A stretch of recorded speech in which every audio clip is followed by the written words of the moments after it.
ভৌতিক আবহ সঙ্গীত শুরু। রাত তখন নিঝুম। কাঞ্চনপুর গ্রামের বুক চিরে বয়ে যায় হিমেল বাতাস। টিনের চালের ওপর টুপটাপ ঝরে কুয়াশা। টিমটিমে কুপি বাতির আলোয় ছায়াগুলো কেমন ভুতুড়ে হয়ে নাচে। একটা বাঁশঝাড়ের মর্মরধ্বনি আর প্যাঁচার ডাক।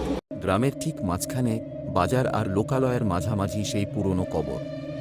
জোড়া কবর। অন্ধকারে যেন নিঃশ্বাস নিচ্ছে তারা। কবর থেকে ফিসিসানি শব্দ। করিম মিয়ার চাচা রহিম মিয়া সেদিন রাতে ওই পথেই ফিরছিলেন। হঠাৎ মনে হলো বাতাস ভারী হয়ে আসছে। কেউ যেন পেছনে। পাথরের ওপর খট শব্দ। রহিম মিয়া থমকে দাঁড়ালেন। সাহস করে পেছনে তাকালেন, কেউ নেই। কিন্তু ফিরতেই আচমকা এক বিশাল ছায়ামূর্তি তার টুঁটি চেপে ধরল। দমবন্ধ হয়ে আসার শব্দ, ধস্তাধস্তি, দেহটা যেন অসাড় হয়ে যাচ্ছে। ঘাড়টা মটকে দেবার জন্য অশুভ শক্তি সর্বশক্তি প্রয়োগ করছে। রহিম মিয়া কেবল গোমাতে পারলেন। দূরে সিএনজির হর্ন। ভাগ্যের জোরে ওই পথ দিয়েই ফিরছিল গ্রামের এক ছেলে, সিএনজি নিয়ে। হেডলাইটের আলোয় রহিম মিয়ার ধস্তাধস্তি দেখে সে ছুটে এল।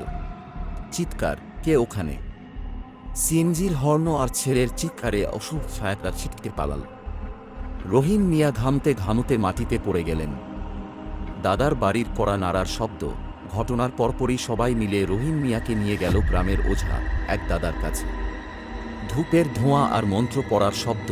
ওঁকলিং ভূত প্রেত পিশাচ দূর করো। 4টা থেকে শেষ পর্যন্ত ঝাড়ফুঁক চলল।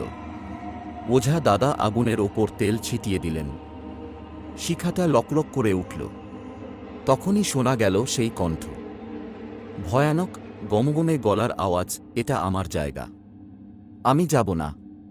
ওঝা দাদা হুঙ্কার দিলেন, কেন যাবি না? তোর পরিচয় কি? ভূতটা বলল, দাফন ঠিকমতো হয়নি, পোলা ঠিকমতো কাজ করেনি, আমি শান্তিতে নেই। দাদার মন্ত্রপাঠ আরও জোরদার। ভূত আ আ আ। শেষ পর্যন্ত ওঝা দাদার তাবিজ আর তেল পড়ায় ভূতটা বিদায় নিল। কিন্তু কাঞ্চনপুর গ্রামের ওই রাস্তাটা এখনো রাতে শুনশান। আজও মনে হয় গাছের আড়ালে কেউ যেন দাঁড়িয়ে আছে।